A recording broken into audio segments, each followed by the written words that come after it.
Gênesis capítulo 1, embora a gente vá começar o nosso estudo a partir do versículo 3. Mas eu queria ler com vocês, desde o começo, desde o primeiro versículo do capítulo, Gênesis 1, de 1 em diante. Hoje iremos até o versículo 13, que é o final do terceiro dia. Diz assim as Escrituras. No princípio criou Deus os céus e a terra era sem forma e vazia, havia trevas sobre a face do abismo, e o Espírito de Deus se movia sobre as águas. Então disse Deus, haja luz, e houve luz. Deus viu que a luz era boa, e fez separação entre a luz e as trevas, e Deus chamou a luz dia, e chamou as trevas noite. Houve tarde e manhã o primeiro dia. E Deus disse, haja um firmamento no meio das águas, e separação entre águas e águas. E Deus fez o firmamento e a separação entre as águas debaixo do firmamento e as águas acima do firmamento, e assim aconteceu. E Deus chamou o firmamento céus. Houve tarde e manhã o segundo dia. E Deus disse, ajuntem-se as águas debaixo dos céus num só lugar, e apareça a porção seca. E assim aconteceu. Deus chamou a porção seca terra, e os ajuntamentos das águas chamou mares. Deus viu que isso era bom. E Deus disse, que a terra produza relva, ervas que deem semente e árvores frutíferas que deem fruto segundo a sua espécie, cuja semente esteja no fruto sobre a terra, e assim aconteceu. E a terra produziu relva, ervas que davam semente segundo a sua espécie, e árvores que davam fruto, cuja semente estavam nele, conforme a sua espécie. E Deus viu que isso era bom. Houve tarde e manhã o terceiro dia. Meus irmãos, a gente leu agora há pouco no Salmo 19 que a natureza, as coisas que foram criadas anunciam o Senhor. Quem escreveu o Salmo 19 foi Davi. E eu queria... Vocês já tiveram a experiência de ir no planetário? Sabe o que é planetário? Não? Se não me engano, aqui o Museu de História Natural, em frente ao Central Park, tem um, dentro do museu. O planetário é um lugar que simula a sua visão do céu, sem qualquer tipo de interferência, de nuvem, de poluição, de nada. Eu lembro que a primeira vez que eu fui num planetário foi uma experiência que eu tive lá no Parque do Ibirapuera, em São Paulo, não sei quem já esteve lá. Lá no Parque do Ibirapuera tinha um planetário. Não sei se ainda tem, mas tinha. Ficou em reforma, fechado durante muitos anos, mas eu lembro que a primeira vez que eu fui lá, eu era criança ainda, e você deita numa cadeira, e você fica meio posicionado assim, a cadeira reclina, né? Você fica bem voltado para o céu. É óbvio que é artificial, isso é uma projeção. Mas a minha experiência foi de faltar o fôlego, de você poder ter uma visão do céu sem qualquer tipo de interferência, de poluição, de nada. E olha que era artificial, aquilo ali era uma projeção. Aquilo ali era algo que era fabricado, não era de verdade. Agora imaginem Davi, irmãos, no meio do deserto, enquanto pastoreava as ovelhas, olhando para cima e falando, os céus anunciam a glória de Deus, e o firmamento anuncia as obras das suas mãos. Um dia discurso, outro dia, e esse, imagina, porque o pastor de ovelhas tem que ficar lá parado pastoreando as ovelhas, tem que ficar olhando, para ver se não vem nenhum perigo, se não vem nenhum animal querendo devorar as ovelhas. E o próprio Davi disse que ele já tinha matado animais selvagens para defender as suas ovelhas. Mas a maioria do tempo era ficar prestando atenção, era ficar ali como quem não quer nada, sem muito propósito. Então ele tinha bastante tempo de ficar admirando os céus e também até o percurso do sol. Ele vai falar sobre o nascer do sol, que nasce numa extremidade do céu, faz seu caminho até a outra extremidade do céu, e ele compara isso ao noivo, que vai se regozijar na lua de mel. Então, essa visão é uma visão maravilhosa, que hoje a gente não tem, justamente por causa de tantas luzes das cidades, por causa de poluição, a gente não consegue.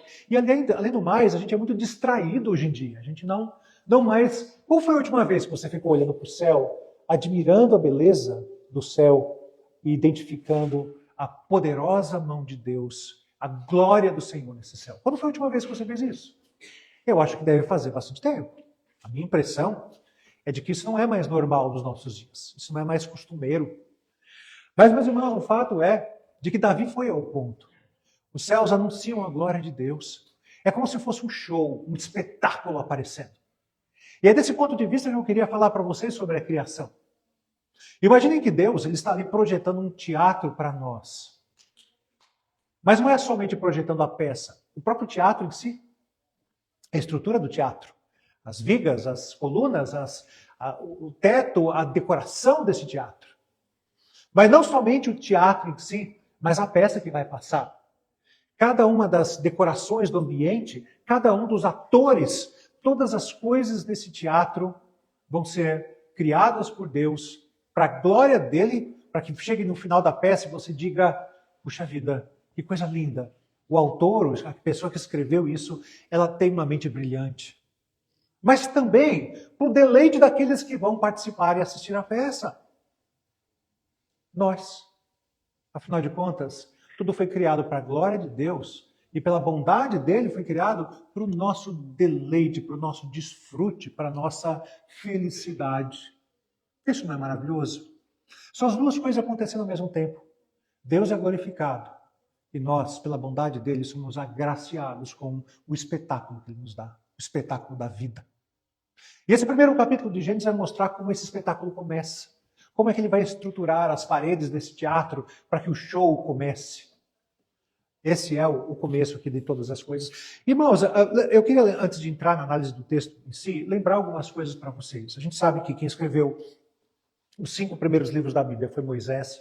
Escreveu depois que ele libertou o povo do Egito, ele estava ali prestes a entrar na Terra Prometida, e ele então escreve esse livro e ele é transmitido para todo o povo de Israel. Esse livro é muito importante, o livro das origens. Gênesis quer dizer isso, origem. Ele é importante para tirar da cabeça do Egito, do Israel, tudo aquilo que eles aprenderam com os egípcios. Foram 430 anos lá vivendo no Egito, dos quais mais de 200 como escravos. Mais de 200 anos viveram como escravos no Egito. E para tirar o Egito de dentro deles era uma tarefa ainda mais difícil do que tirarem eles de dentro do Egito. Perceberam? O livro de Gênesis, então, vai contrapor a tudo aquilo que eles conheciam como cultura revelada, como cultura popular. Vai contrariar tudo aquilo que eles aprenderam com seus vizinhos. Há uma referência, por exemplo, Deus está dizendo que ele criou o céu, a terra, as plantas, os vegetais, as criaturas. Por que você acha que ele está ensinando, escrevendo, Deus está revelando isso em tantos detalhes? Vou abrir aqui um outro parênteses. Por que Deus escolheu, lembra da história das 10 pragas do Egito? Por que Deus escolheu aquelas pragas? Por que foi gafanhoto, choveu fogo do céu, o Egito se transformou em sangue, o Rio Nilo se transformou em sangue? Por que foram daquele jeito, aquelas pragas? Eu quero que vocês analisem essas duas coisas. Por que Deus deu tantos detalhes daquilo que foi criado no reino vegetal e animal, o céu e a terra? Por que foram aquelas pragas? Porque essas coisas criadas, o céu, a terra, as estrelas, o sol, o firmamento, a lua, o rio, a vegetação, os bichos, eram exatamente as coisas que os egípcios adoravam. Todos esses seres criados, a semelhança daquilo que diz em Romanos capítulo 1, aquele que olha para o céu, aquele que vislumbra a criação e não dá glórias ao Criador, ele acaba adorando aquilo que foi criado no lugar daquele que criou. Ele acaba adorando o que está debaixo, não aquele que está em cima, o verdadeiro Senhor e Deus de todas as coisas. Ele vai criar deuses falsos a partir das coisas criadas, a partir daquilo que Deus criou e não realmente o próprio Deus. Então, esse é o ponto. Gênesis foi escrito para que todas essas coisas fossem estabelecidas. Estabelecidas por quê? Porque uma vez que você conhece o Deus verdadeiro, uma vez que você sabe quem Ele é, o que Ele fez, você começa a descobrir as facetas do seu caráter, a sua perfeição, a sua bondade, o seu amor, a sua justiça, a sua santidade. Por exemplo, o Deus criado pela mente humana é um Deus mesquinho. Olhem, por exemplo, os deuses, os orixás do Espiritismo, os santos da Igreja Católica, todos eles são movidos por ofertas, eles são comprados. Não existe o sentido de graça, mas é sempre alguma coisa comprada que você tem que fazer quem sabe, uma aposta. Olha, eu vou aqui me machucar, carregar uma cruz durante não sei quantas milhas para ver se a graça desse Deus se manifesta para mim, porque aí, no final das contas, não é graça. Deus, então, ele se manifesta aqui para dar bases morais e éticas para o seu povo. Quando ele se revela, ele não está somente se mostrando do bom sentido, mas ele também está revelando no seu caráter as expectativas que ele tem para conosco. Por isso que depois da primeira página, de anunciar Deus como Criador, se você está aí com a sua Bíblia aberta, o que vem depois da primeira página? Quando ele anuncia a criação do ser humano, ele está ali também dizendo para que esse ser humano foi feito. Mas não somente a humanidade de maneira geral, mas ele diz o que é o homem, o que é a mulher e para que cada um dos dois existe. E que são diferentes e são complementares ao mesmo tempo. Depois ele vai falar a respeito de família, a composição.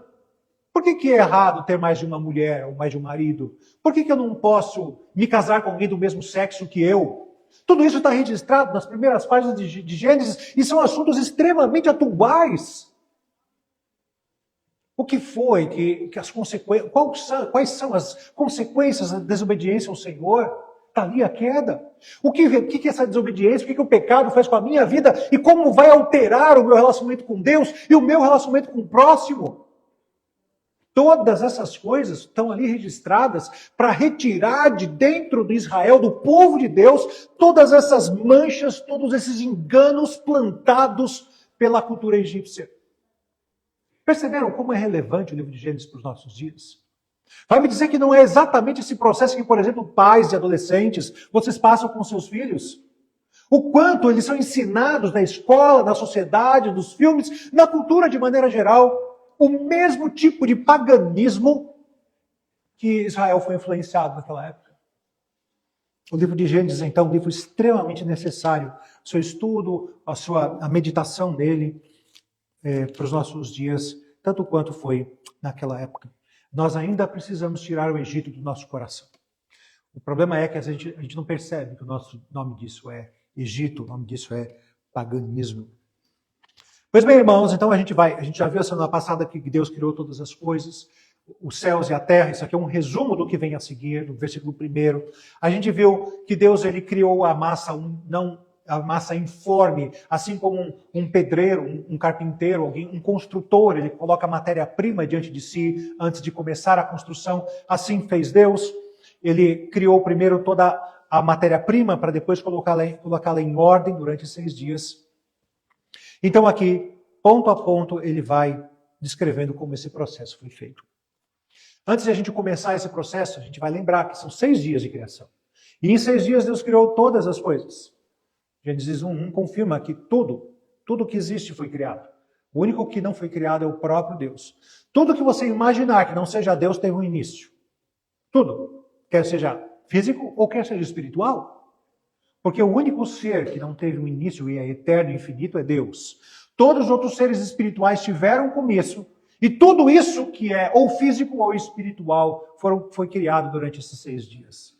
Quer seja a Lua, as estrelas, os planetas, os sistemas solares e galáxias, quer sejam anjos e demônios.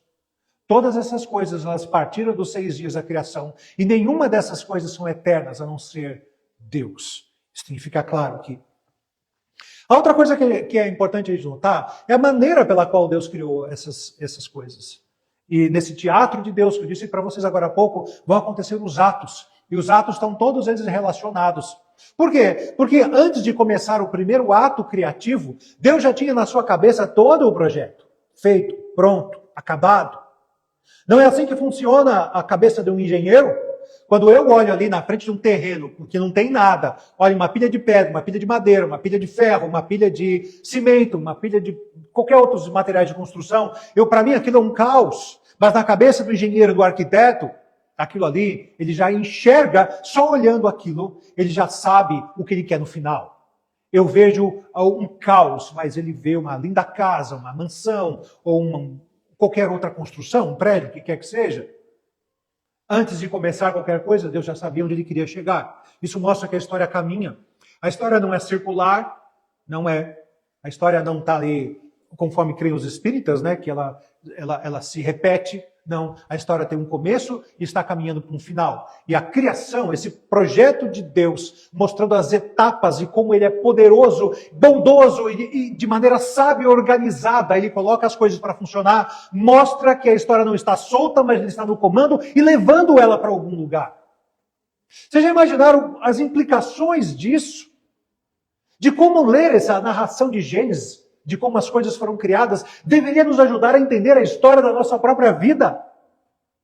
Quantas vezes você não olha para a sua história pensando, Senhor, a minha vida está um caos. Parece que eu estou vivendo completamente solto, perdido. Mas aí quando você olha para o Gênesis, você vê, Deus põe ordem ao caos. Deus tem um projeto e a minha necessidade, preciso entender que embora a minha expectativa e desejo esteja lá na Nova Jerusalém, lembra o que Paulo disse lá em Filipenses capítulo 1? Estar com Cristo é incomparavelmente melhor. E às vezes a gente pensa, Senhor, como eu queria estar lá? Como seria bom já estar lá? Porque eu não quero viver o caos do dia a dia, as dificuldades do dia a dia. Mas às vezes a gente sofre tanto durante o caos, as dificuldades, porque a gente se esquece que Deus está no caos, botando ordem no caos.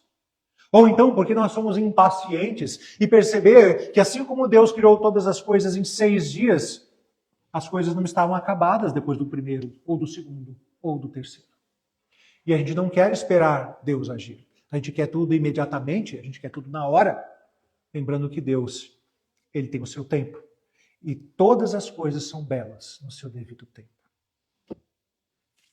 Olhando então esses versículos, a gente vê que primeiro Deus vai criar a luz.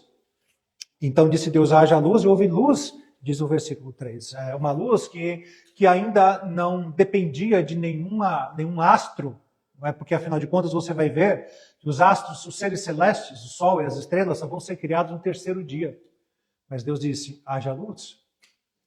E falando em terceiro dia, para vocês terem uma ideia de como Deus tinha todas as coisas projetadas na sua mente antes de começar, e irmãos, mais uma vez eu digo aqui, quando eu chamar Deus de arquiteto, eu não sou maçom, nunca fui maçom, só quero enfatizar que a capacidade de Deus de ter em sua mente tudo realizado antes de mesmo do primeiro passo ser dado, ok? Ele planejou antes de tudo acontecer.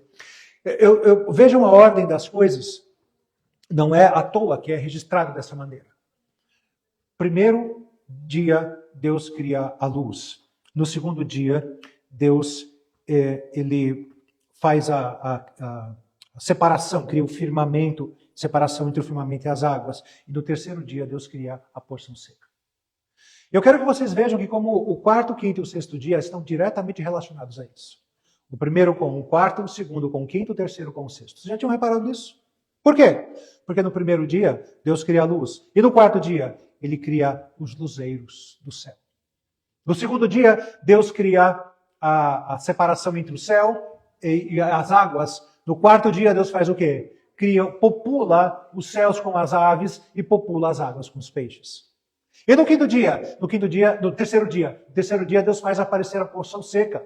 E no sexto dia, Ele popula a porção seca com toda sorte de seres viventes, inclusive o próprio ser humano.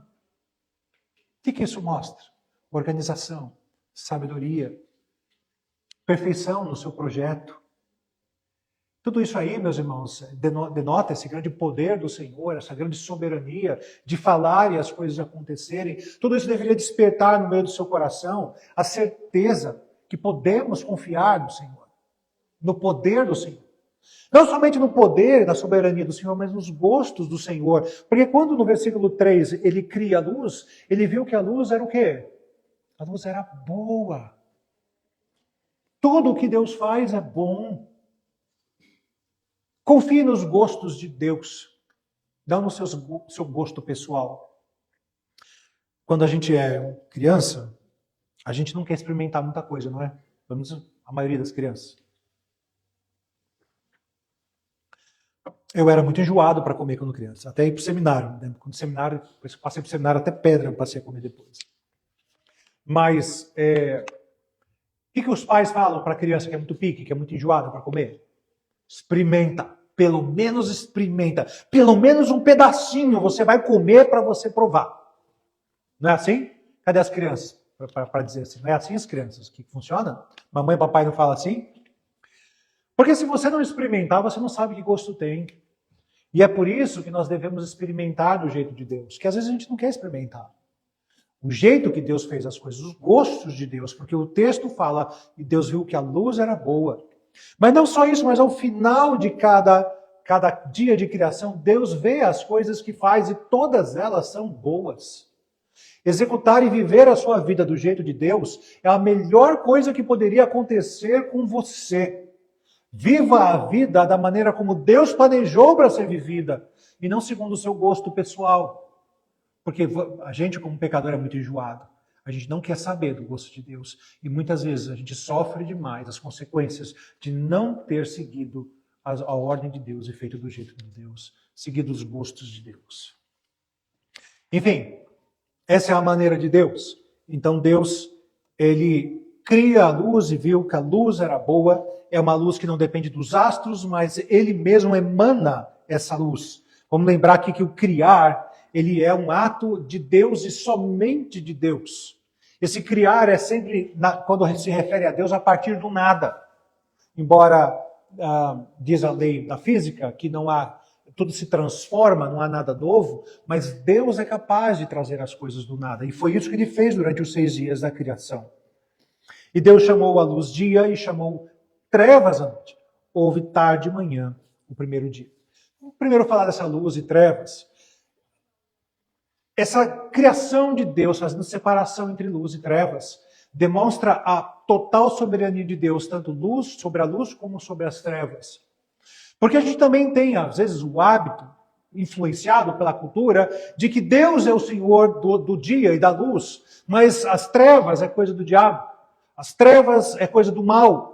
Mas a gente tem que associar todas as coisas a Deus. Não digo o mal no sentido de que dele procede o mal ou o pecado, mas que ele está sobre todas as coisas, inclusive sobre o mal, governando sobre o mal, governando sobre o caos, como eu disse agora há pouco. Não existe uma comparação ou uma divisão de reinados na criação entre o Deus da luz e o Deus das trevas. Não existe aquele equilíbrio de forças que os orientais pensam que existe entre o bem e o mal, o yin e o yang. O Town Country, lembra o símbolo do Town Country? Era muito comum, muito famoso quando eu era adolescente, não sei se hoje ainda é, deve ser mais não, mas yin e yang. Não existe esse dualismo, só existe um Deus. E ele governa tanto o dia como a noite, ele governa tanto a luz como as trevas. Já pensaram que pensam que é isso, irmãos? O mal, ele obedece ao Senhor, o diabo obedece ao Senhor. Os demônios se curvam diante dele. Só existe um Senhor e só existe um Rei. Não tema o mal, confie no Senhor. E os exemplos bíblicos disso são tão claros, até mesmo quando um mensageiro da parte de Satanás foi atormentar Paulo, o que foi que Paulo fez? Repreendeu esse demônio, mandou ele embora? Não, ele conversou com o Senhor e pediu: Senhor, me liberta desse mal. A gente não tem detalhes sobre o que era isso, mas Paulo identificava que Deus era o Senhor sobre o mal, e ele mesmo sabendo que era ali um agente de Satanás, ele clamou ao Senhor, porque ele sabia que Deus é a única autoridade, Deus é que é Senhor absoluto sobre todas as coisas, e ele pode fazer o que quiser. Então há tarde e manhã, primeiro dia. E aí você pode até me perguntar, por que há tarde e manhã? Por que não existe manhã e tarde e noite nesse dia? Porque a cabeça do judeu funcionava assim. O dia não começava de manhã.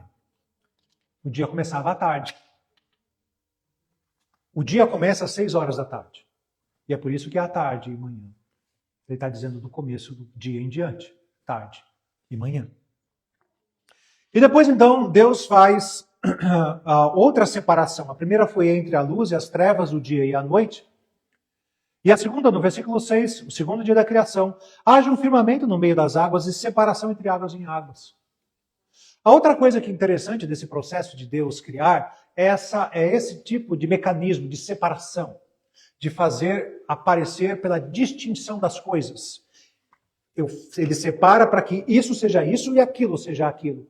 Isso seja dia, isso seja noite. Isso seja água e isso seja céu.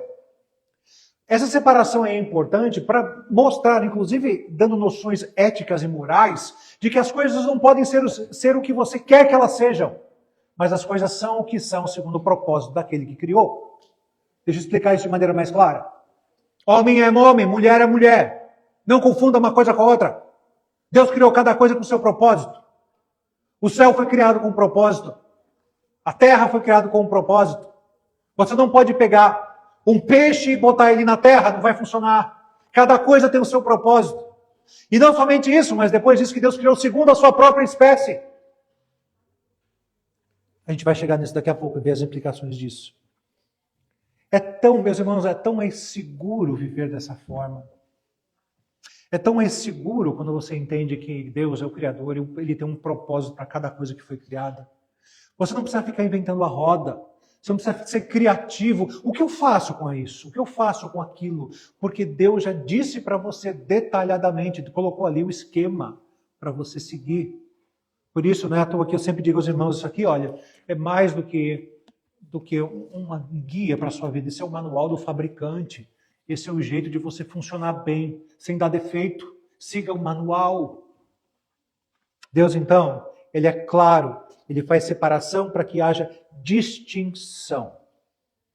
Não é à toa que existe uma distinção clara aqui, desde o início, entre o Criador e a criação. Essa é uma distinção que é a primeira de todas. E ela é importante ser lembrada, irmãos, até mesmo por causa daquilo que a gente vê hoje em dia, que não há mais essa distinção, até mesmo por conta de muita influência das religiões orientais. Você precisa se curvar diante da natureza, diante de uma árvore. Você precisa, quando você vai comer uma fruta, você agradece a fruta pela te dar. Você já viu essas coisas? Não? Agradece a fruta, a comida que você vai comer. Agradeça, obrigado vegetal, porque você vai ajudar a me alimentar. Por que existem essas coisas? E alguns olham para isso e falam, nossa, que lindo. Está agradecendo a maçã que vai comer. Devia ter deixado, se você queria agradecer ela, deixa ela na árvore. Não vai comer ela, deixa ela lá então, né? Os movimentos veganistas, veganos, né, que tem por aí, de que identifica então que existe uma energia em todos os seres vivos que precisa ser respeitada. Meus irmãos, isso é não fazer distinção entre o Criador e a criatura. Deus criou o teatro para ser desfrutado. Está entendendo? É para isso que Deus criou o teatro. É para isso que a peça está ali passando, o show está em movimento, para que você o desfrute com intensidade, para te fazer feliz. E assim ele é glorificado, quando você olha para essas coisas e fala, isso é tão bom, Senhor, louvado seja teu nome. Então, Deus criou essas coisas de fato para que a gente possa desfrutá-las. Recentemente, de uns 20, 30 anos para cá, talvez, para mim que já estou nos 50, 20, 30 anos é recentemente. Antigamente não era, mas hoje é. Coisa horrorosa. Mas vem se pregando sobre desenvolvimento sustentável. Viram que desenvolvimento sustentável? Você tem que usar a natureza, mas não destruí-la. Gente, está nas primeiras partes das Escrituras. Aquilo que é pregado como novidade dos nossos dias, Deus disse desde sempre. E a gente vai ver isso justamente por causa da distinção entre criador e criatura. E mesmo entre as criaturas, há essa distinção. Ser humano não é como todos os outros animais. A gente vai ver isso semana que vem. Portanto, esse é o versículo 6. Deus vai fazendo distinções. E nas separações, deixando as coisas claras. E Deus faz o firmamento e a separação entre as águas debaixo do firmamento e as águas acima do firmamento, justamente comprovando que todas as coisas estão sujeitas a Ele. O que são as águas acima do firmamento? Obviamente são as águas que povoam, tá certo dizer que a água povoa? Sei lá, as águas que ocupam as nuvens. Assim fica mais claro, né? Imagina só, irmãos, na mitologia nórdica, você que gosta da Marvel, você tem o deus do trovão, que é Thor. Imagina o medo que o egípcio tinha quando viu um trovão no céu. O respeito que ele não tinha. Tem que adorar e se servir esse trovão. E agora Moisés está ensinando, Deus ensina através de Moisés, que as águas que caem, que fazem aquela tempestade tremenda, isso aí foi Deus que botou lá. Está sujeito a Ele. Isso é criação do Senhor. Confia no Senhor. Não se curva diante do trovão, da tempestade. Se curva diante daquele que fez essas coisas. Vejam, irmãos, que bênção. Então Deus chamou o firmamento céu. Houve tarde e manhã, o segundo dia, mostrando novamente a ordem do Senhor.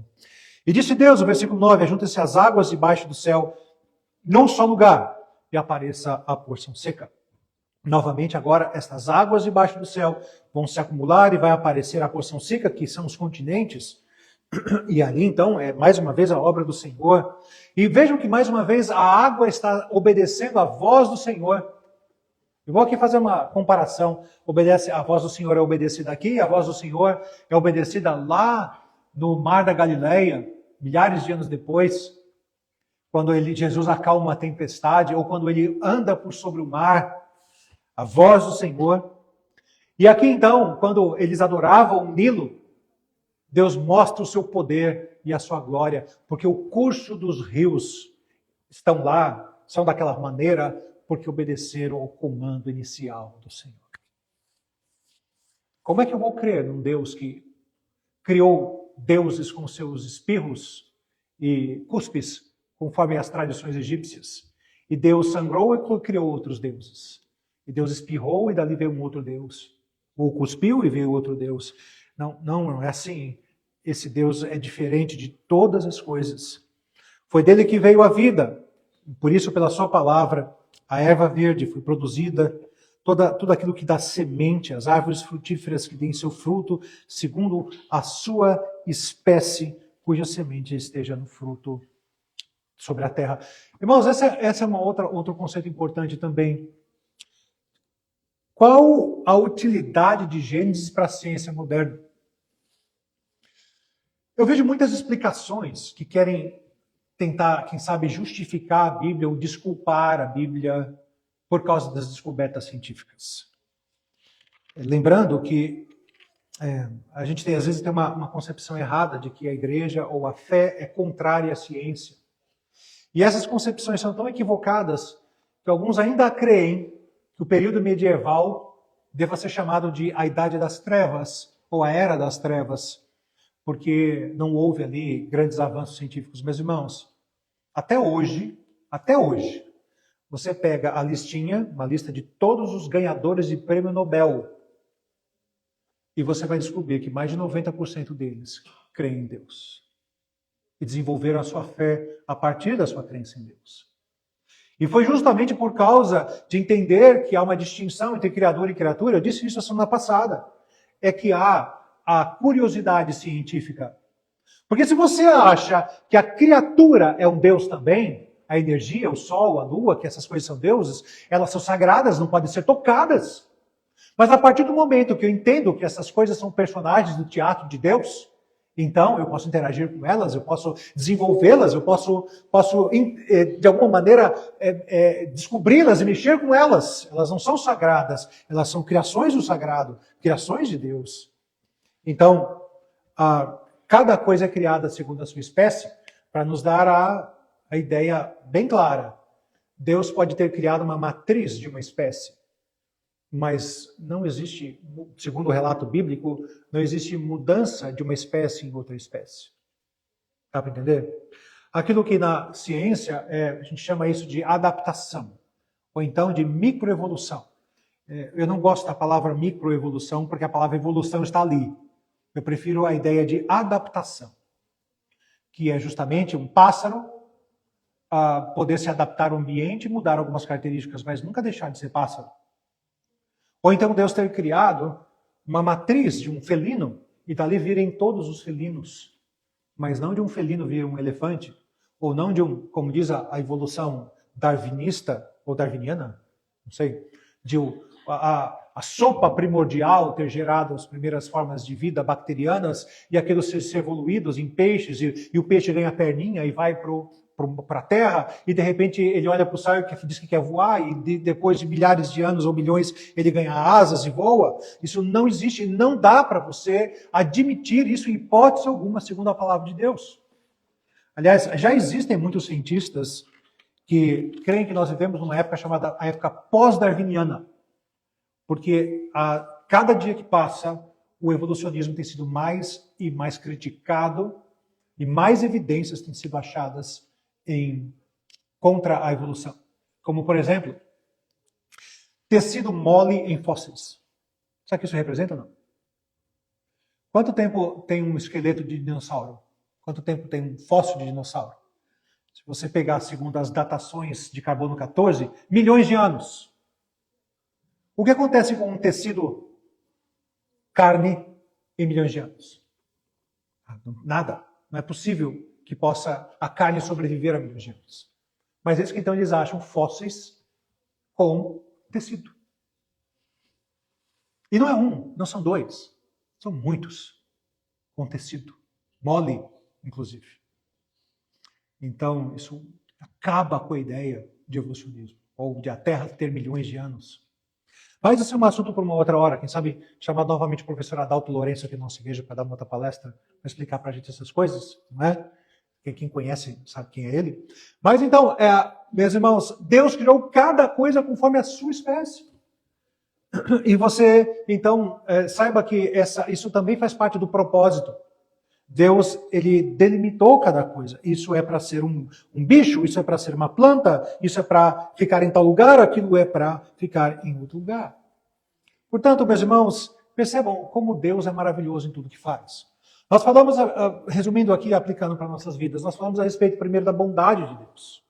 Tudo que Deus faz é bom. E talvez você não tenha percebido o quão bom é as coisas que Deus tem feito na sua vida, porque você não tenha parado para perceber, parado para reparar.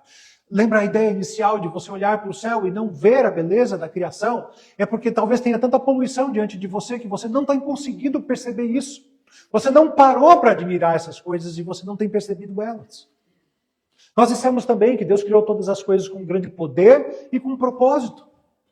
Por isso que quando você for viver o seu dia a dia, saiba que tudo tem um propósito do Senhor a ser realizado em um certo tempo, um determinado período de tempo, e Ele vai realizar essas coisas. Descanse no Senhor, porque talvez o caos esteja agora, mas o objetivo do Senhor nunca é o caos. O objetivo do Senhor é sempre que a história caminhe para a ordem e para a redenção. E se Ele, através da palavra dita e proclamada, tudo foi feito do jeito que foi, quando Ele nos promete, então, a vida eterna, mostra que nós temos, esse é o nosso propósito final, adorar a Deus e gozá-lo, desfrutá-lo para sempre. Esse é o nosso propósito como seres humanos. Nós vemos também que essa soberania de Deus torna Ele Senhor do dia e da noite. Por isso, não tema o mal, mas confie no Senhor. Deus é o Senhor das trevas, não só da luz.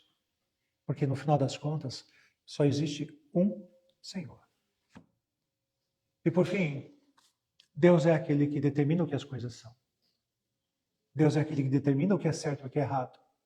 Deus, fazendo separação, delimita as coisas. E assim, então, Ele nos dá valores morais absolutos. Isso é para que você não viva a vida do jeito que você quer. Mas é para você refletir direitinho e saber que tudo, no final das contas, vai ser bom se você viver do jeito que Ele quer. Que Deus abençoe. Vamos ficar de pé, vamos orar.